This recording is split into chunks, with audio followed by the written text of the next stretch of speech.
అధికారంలో ఉన్నప్పుడు పోలీసుల చేత దాడులు చేయించిన వాళ్ళు, చివరికి భార్యాభర్తలు మాట్లాడుకుంటుంటే టెలిఫోన్ సంభాషణలు విన్న వాళ్ళు, ఇక ఎప్పటికీ అధికారం మాదే, మమ్మల్ని ఓడించేవాడు లేడు అని విర్రవీగిన వాళ్ళను యశస్విని ఒక చిన్న అమ్మాయి 50,000 ఓట్లతోని బండకేసి కొట్టింది. రాజకీయాలలో కొండ, కాకలు తీరిన బండ అన్నాడు. కానీ మీ ఆడబిడ్డ ఒక్క దెబ్బ కొడితే బండ పక్కన 2 ముక్కలు అయింది. ఇది ఈ ప్రాంతంలో ఉన్న చైతన్యం. ఈ గెలుపు నాదో యశస్వినిదో కాదు, ఈ గెలుపు మీది. మీలో ఉన్న చైతన్యం, మీలో ఉన్న భావ ఆవేశం ఈనాడు ఈ ప్రాంతంలో 12 సీట్లకు 10 సీట్లను గెలిపించి ఈరోజు ప్రజాపాలన ప్రభుత్వాన్ని ఏర్పాటు చేసింది.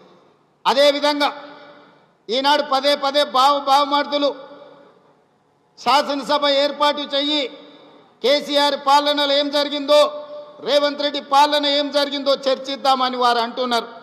అయ్యా, మీ భావమర్దుల కోరిక మేరకు సెప్టెంబర్ నెలలో శాసనసభ సమావేశాలను ఏర్పాటు చేస్తా. భావమర్దులతో పాటు మీ మామను కూడా తీసుకొని రావాలి సభకని నేను చెప్తున్నా.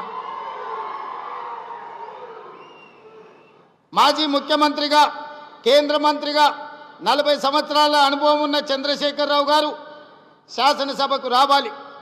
10 సంవత్సరాలు వారి పరిపాలనలో వారు తీసుకున్న సంక్షేమ పథకాలు, తెలంగాణలో చేసిన అభివృద్ధి గురించి చర్చించాలని నేను అడుగుతున్నా. అదేవిధంగా 2 సంవత్సరాలలో మన ప్రభుత్వం, ప్రజాప్రభుత్వం తీసుకొచ్చిన సంక్షేమ పథకాలు, చేస్తున్న అభివృద్ధి కార్యక్రమాలతో పాటు వారు మనకు వారసత్వంగా అందించిన 8,11,000 కోట్ల రూపాయల అప్పుకు అసలు మిత్తిగా ప్రతి సంవత్సరం 75,000 కోట్ల రూపాయలు ఈరోజు మనం కడుతున్నాం. ఈ అప్పుల భారం మనం మోస్తున్నాం. మా అక్కలు ఆలోచన చేయాలి. ఆనాడు తెలంగాణ రాష్ట్రం రాకముందు సంవత్సరానికి మన అసలు మిత్తి కలిపి 6,500 కోట్ల రూపాయల భారం ఉంటే, తెలంగాణ రాష్ట్రం వచ్చిన తర్వాత చంద్రశేఖరరావు గారు నాకు ప్రభుత్వాన్ని అందించిన తర్వాత ప్రతి నెల 7,500 చొప్పున సంవత్సరానికి 75,000 కోట్ల రూపాయలు ఆయన చేసిన అప్పులకు, తప్పులకు ఈరోజు నేను పాయమాలు కడుతున్నా. అనుభవం తక్కువైనా, వయసు చిన్నదైనా, మీకు మాట ఇచ్చిన మాట నిలబెట్టుకోవాలి. ఇచ్చిన మాట నిలబెట్టుకోవడానికి అవసరమైతే మట్టిలో కలిసినా సరే మాట తప్పేది లేదు, మడమ తిప్పేది లేదు అని ఈనాడు మీకోసం రోజుకు 18 గంటలు నిరంతరం పనిచేస్తున్నాం. ఏ రోజైనా 32 నెలల్లో 3 గంటలైనా నేను సెలవు తీసుకున్న సందర్భం ఉన్నదా? మీరు ఒక్కసారి ఆలోచన చేయండి.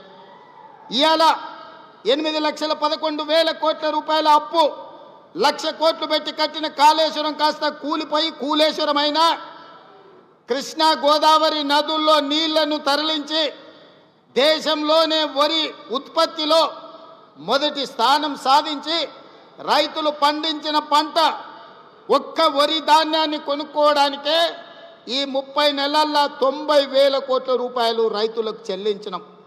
ఇది మన ప్రభుత్వం ఇందిరమ్మ పాలనలో రైతులను ఆదుకున్న మాట వాస్తవం కాదా?